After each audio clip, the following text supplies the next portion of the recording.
El título de su charla de su presentación será Libertad y Seguridad en Democracia.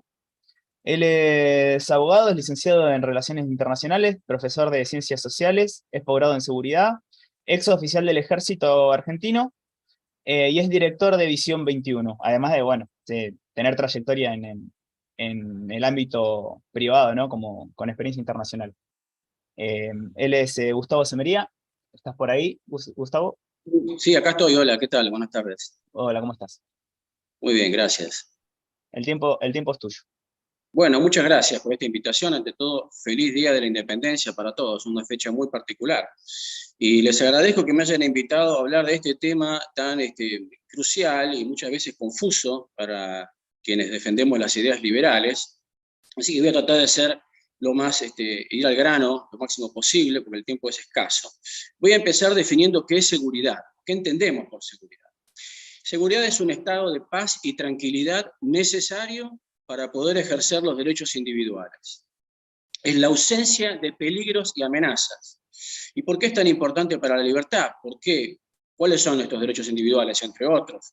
La libertad de culto, la libertad de expresión, la libertad de reunión, de trabajo, de enseñanza, de movimiento, el derecho de propiedad. Es decir, la seguridad o la inseguridad, en su defecto, conspiran contra el pacífico ejercicio de los derechos individuales. Ahora bien, la seguridad tiene hoy en día una concepción amplia. No solamente se reduce a la seguridad física, a la seguridad ciudadana que solemos interpretar, sino que comprende otros factores, otros elementos: la seguridad alimentaria, la seguridad ambiental, la seguridad económica, la seguridad jurídica, la seguridad sanitaria, la seguridad del Estado, que es aquel que nos mantiene indemne frente a los abusos del poder. Cuando hablamos de todos estos elementos, pasamos a la concepción de la seguridad humana, que es el concepto más amplio que rige hoy en día en torno a este tema. Ahora bien, ¿qué diferencias hay entre la seguridad en un Estado de Derecho, que es el tema por el cual me han convocado, y la seguridad de un Estado de policía? ¿Qué eran los estados de policía? Eran los estados que regían en el antiguo régimen, antes de las revoluciones liberales que tuvieron lugar en el siglo XVIII. ¿Sí? La revolución gloriosa de 1688 fue la primera, en el siglo XVII en Inglaterra, la Revolución Francesa de 1789 en Francia, la Revolución Americana de 1776, y luego las revoluciones del resto de Hispanoamérica, que tuvieron lugar a partir del principio del siglo XIX. Cae el antiguo régimen y se instaura un nuevo régimen, que es el régimen paulatinamente del Estado de Derecho. ¿Qué significa Estado de Derecho?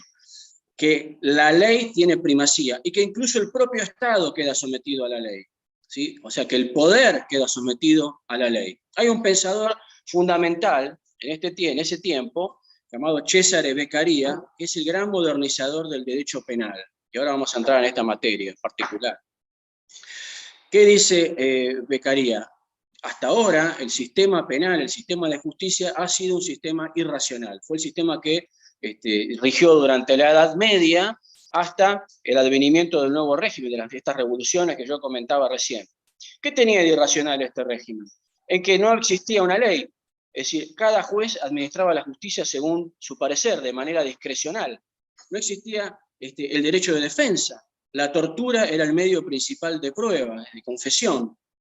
¿Sí? ¿Qué pasaba con la tortura? Favorece al más fuerte, ¿no? Porque el que más resiste, tiene más posibilidades de salir airoso de un proceso penal.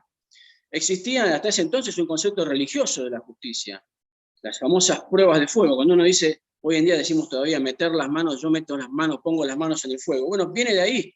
¿Por qué? Y porque cuando se juzgaba a una persona, una de las pruebas o juicios de Dios era poner las manos en el fuego. Se quemaba, se esperaban 3 días. Si se gangrenaba, era culpable. Si se curaba, era inocente. Fíjense, esta irracionalidad viene a denunciar Cesare Beccaria, que instaura el derecho penal liberal. Tiene su libro de los delitos y las penas, corre como reguero de pólvora en toda Europa y cambia, porque es un espíritu del tiempo, ¿no? Es un momento revolucionario en el que las ideas de la libertad avanzan, cae las monarquías de derecho absoluto y se instaura los sistemas que hoy conocemos, ¿no? Y comienza incipientemente la democracia. Y con ello, las garantías Y este es otro punto también muchas veces confuso. Para el ideario liberal, las garantías son esenciales. Si a mí me preguntan como liberal si soy garantista, digo, por supuesto, obviamente que soy garantista. No es lo mismo que ser abolicionista. Pero ¿qué significa ser garantista? ¿Sí? Que a partir del imperio de las constituciones liberales se le otorgaron a los individuos, se le reconocieron derechos y garantías constitucionales o procesales que impiden la arbitrariedad.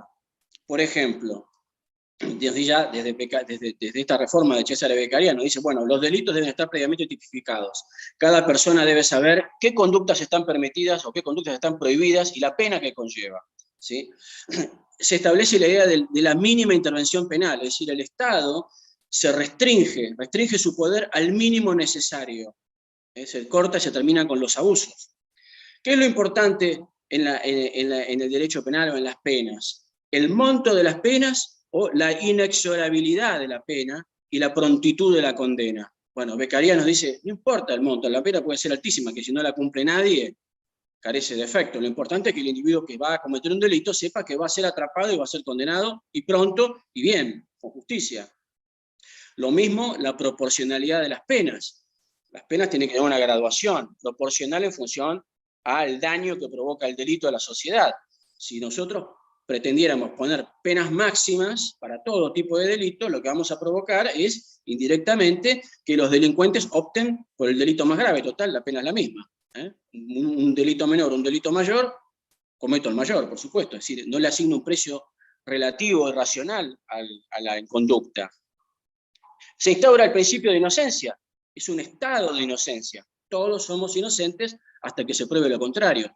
A partir de ahí comienza en el derecho la idea de que debe ser probado. Ese estado de inocencia debe ser penetrado, roto mediante la prueba. Hasta entonces, simplemente se lo ponía en un potro al individuo, se lo estiraba, se lo torturaba hasta que confesaba y ya se terminó. ¿No es cierto? Bueno, eso para el derecho liberal termina radicalmente. ¿Sí? La detención sin orden.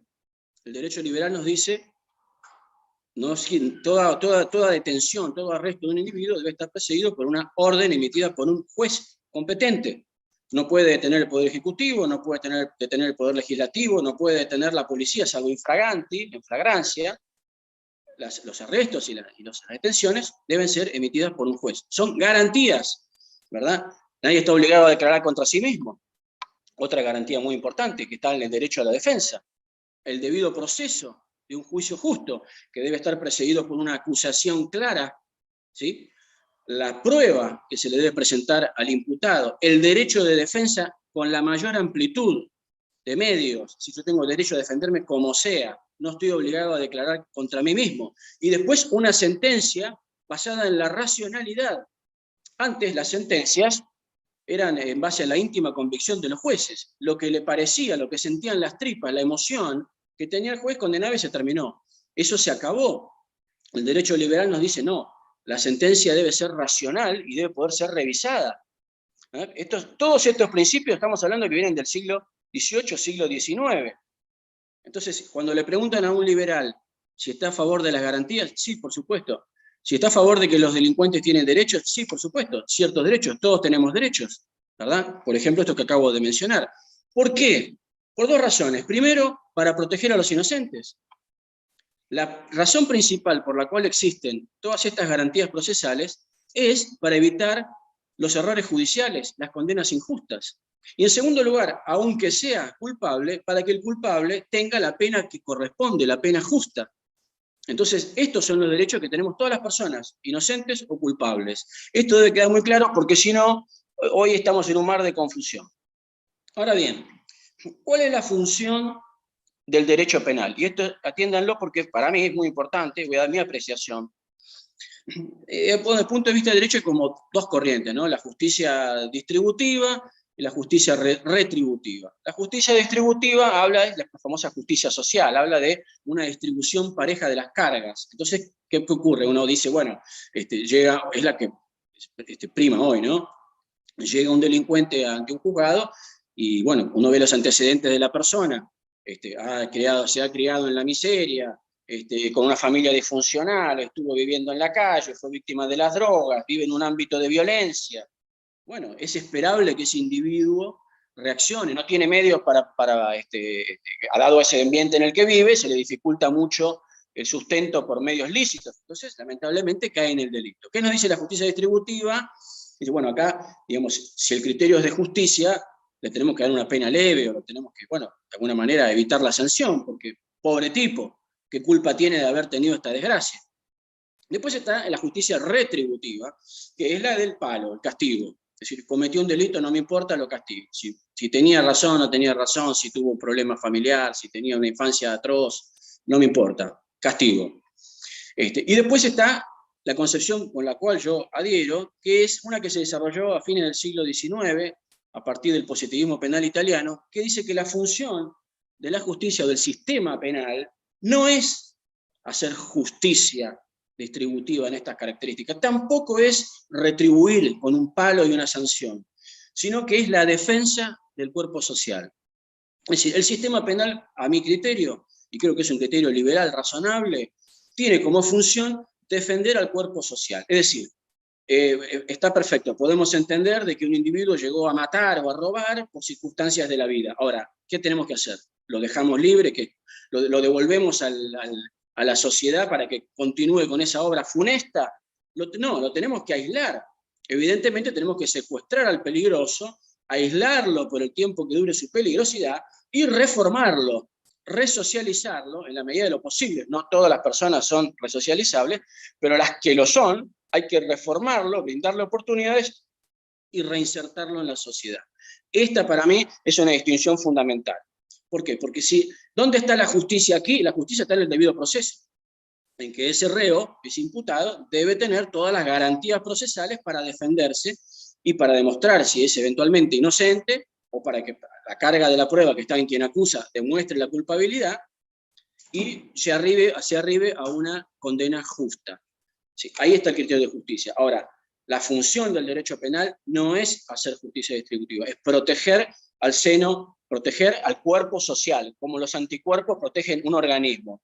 Ahí yo recomiendo leer a un gran pensador argentino, que fue José Ingenieros, primer padre de la criminología argentina, no era abogado, era psiquiatra, pero fue la persona que, mejor a mi criterio, explicó esta función del derecho penal.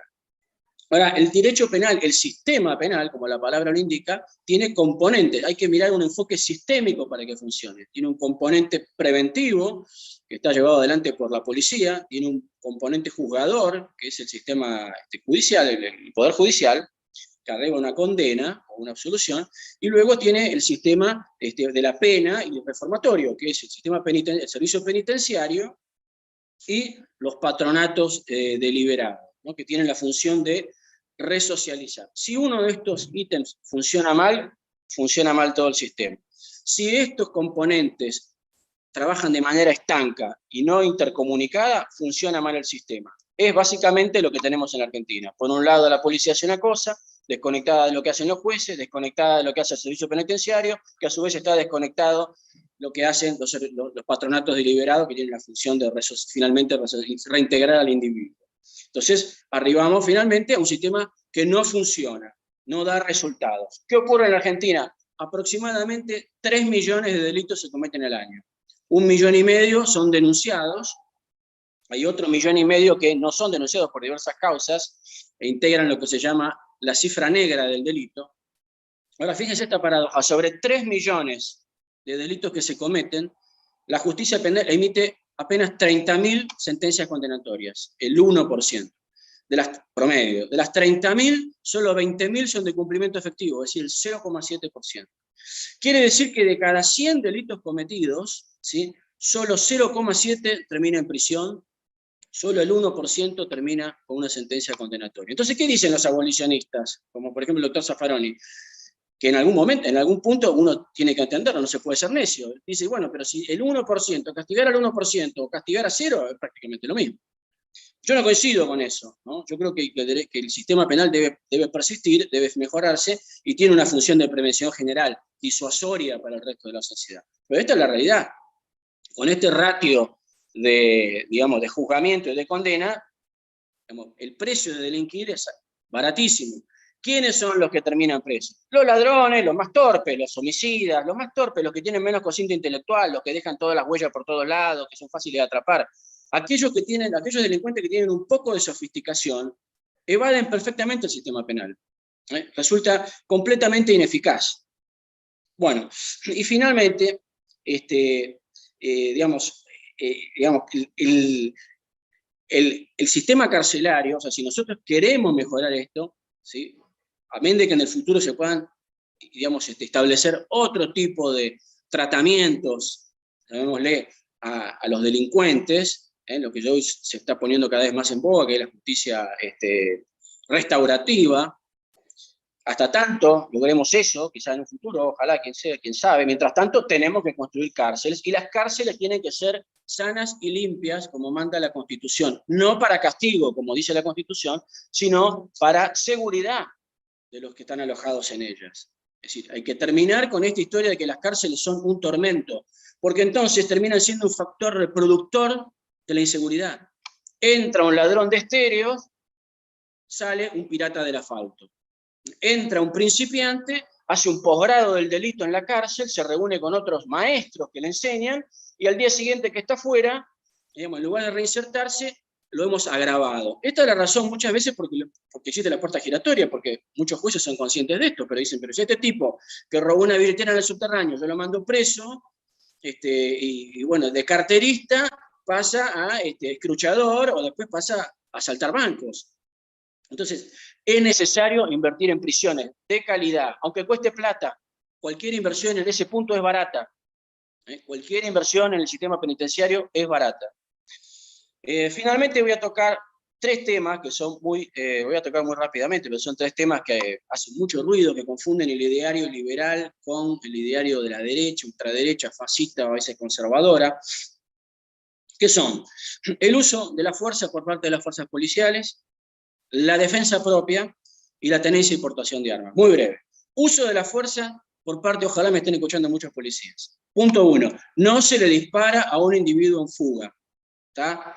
No. Salvo que peligre la vida del policía o la vida de un tercero. De lo contrario, se lo persigue. Caso Chocobar, que terminó condenado, obviamente, con una condena leve, porque todo el mundo entiende que el hombre no era un asesino, simplemente, digamos, hizo una mala praxis, se excedió en el cumplimiento del deber, disparó, recuerdan el caso Chocobar, por más que el delincuente haya sido una innombrable, que haya apuñalado. La función de la policía no es hacer justicia, no es ejecutar, no es digamos, dispararle a mansalva. Pero además es una cuestión fundamental, que hace a un aspecto técnico de las armas. Cualquiera que haya tenido formación en el uso de armas sabe que no hay nada más peligroso que disparar un arma en un ámbito urbano.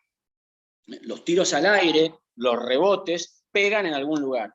Entonces, ¿por qué la gente se solidarizó con el caso Chocobar? Bueno, básicamente porque no mató a nadie que no fuera el delincuente. Porque si en lugar de matar al delincuente le hubiera errado y hubiera matado a una nena que estaba tomando un helado en la esquina, ¿sí? La misma bala, en un rebote, hubiera matado a una nena que estaba en una panadería, a Chocobar lo hubieran condenado en vida, ¿no? Lo hubieran masacrado. Entonces, ojo con esto.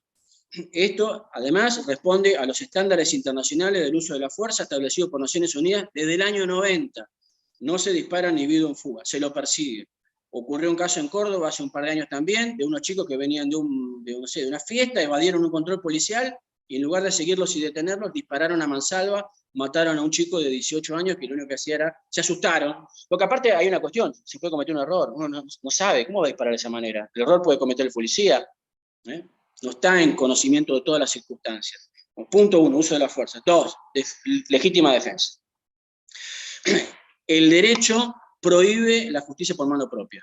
Solamente hay 2 ocasiones en las cuales nos otorga una pequeña ventana, que son para defender la propiedad, el domicilio. Yo llego a mi domicilio, lo encuentro ocupado, y la autoridad, la policía no va a llegar a tiempo, tengo una pequeña ventana para repeler esa ocupación, defenderme con violencia. Y la otra es la defensa personal. Me atacan, me defiendo. Ahora bien, esa defensa, sabemos, tiene que ser proporcional. Se acaba, es una ventana limitada. Yo ahí, digamos, bueno, en la Argentina existe también lo que se llama la defensa privilegiada, que es la del domicilio, ¿no? Cuando se produce un ataque al domicilio, un ingreso al domicilio durante la noche, con escalamiento, ahí no hay proporcionalidad que valga, ahí se puede, digamos, obviamente, por el estado de indefensión en que se encuentra el individuo, puede matar. Ahora, está en fuga el agresor. ¿Sí? ¿Hasta dónde tengo yo posibilidad de seguirlo y matarlo? Ocurrió, ¿se acuerdan? Un señor que llegó, lo buscó, lo llevó hasta la vuelta y lo ejecutó, le pegó un tiro al delincuente ya a, no sé, 100 metros de la casa. Esto dio una discusión muy importante en Italia en el año 2019, en la cual se modificó el Código Penal, que yo propongo que se haga lo mismo en la Argentina, si me escucha algún legislador, que fue la de ampliar ese ámbito de la defensa propia. Es decir, cuando un civil, no estamos hablando de un policía que es un experto, ¿no? Pero un civil, una persona, se encuentra, digamos, alterada, perturbada, a consecuencia de un grave peligro, ¿sí? Y bueno, lo mató a la vuelta, si la cosa es en continuidad, sin solución de continuidad, inmediata, y estaba la persona amedrentada, perturbada, y bueno, digamos, eso tiene que incluirse para mí dentro de la defensa propia, es decir, hay que extender un poco. ¿Por qué? Porque las cosas deben ser también analizadas en su contexto. O sea, en la Argentina la gente vive con miedo, la realidad es que la inseguridad está en aumento, entonces hay que visualizar este tema. Y la última cuestión también importante, tenencia y portación de armas. A mí me dicen como liberal, ¿estás a favor de la tenencia y portación de armas? En términos ideales, sí. Si me decís, en Suiza, sí. En Angola, no tanto. ¿Está? Entonces, ¿por qué? Porque la cuestión de la tenencia y portación de armas es un asunto delicado. Recuerdo un caso. Hace unos años, un experto tirador, un instructor de tiro, una persona que incluso había tenido formación militar, sale de una financiera con un bolso con plata, dos motochorros le arrebatan la cartera o el bolso, se dan a la fuga, el hombre saca el arma, dispara, no sé si 2 o 3 tiros, de repente un transeúnte cae seco en plena vía pública en la peatonal de la capital federal. Entonces, digamos, cuidado, cuidado. Entonces, si estamos a favor de la tenencia domiciliaria, yo digo sí. La tenencia domiciliaria es una cosa, digamos, en el domicilio, para la defensa del hogar, está fenómeno. De ahí a la aportación, cuidado, despacio, analizándolo progresivamente, tal vez en un futuro. No es la misma la relación que tienen con las armas los americanos, con la segunda enmienda, que vienen con esta relación de la aportación de armas desde el siglo XVII, desde las guerras religiosas en Inglaterra, hasta el día de hoy. Venía porque en las guerras religiosas, cuando ganaban una facción, lo primero que hacía era desarmar a la otra. Entonces, digamos, le pidió al rey, en esta revolución gloriosa que yo dije, en 1688, el derecho de decir, no desarmen, todos tenemos derecho a defender. Y eso se llevó a los Estados Unidos y culminó en la segunda enmienda que rige hasta hoy. Es completamente distinta a la tradición hispana e hispanoamericana, en la cual las armas son potestad monopólica del Estado y concede permisos. Ojo. Entonces, esta tradición hispana que tiene 5 o 6 siglos es difícil de modificar en 2 o 3 años. Hay que estudiarlo muy bien, hacer pruebas piloto, de manera progresiva. Ojalá en un futuro tengamos una modificación en cuanto a la cultura de las armas en la Argentina y podamos tener mayor libertades en tema de exportación. Así que bueno, yo con esto doy por terminado, porque no me quiero exceder mucho en el tiempo. He sido muy sintético, estos temas son muy complejos, dan para mucho más, yo simplemente hice una especie de índice, así que quedo abierto a cualquier consulta en cualquier momento y les agradezco muchísimo esta invitación y les reitero a todos un muy feliz Día de la Independencia. Espectacular, espectacular presentación, Gustavo, la verdad que muy completa, muy sintética. Yo creo que va a ser un muy buen aporte a lo que es este tema de justicia, que es tan difícil para el argentino a veces terminar de agarrar el concepto. Y te agradecemos muchísimo por tu tiempo y tu predisposición para esta presentación, que estuvo, la verdad, impecable. Muchísimas gracias.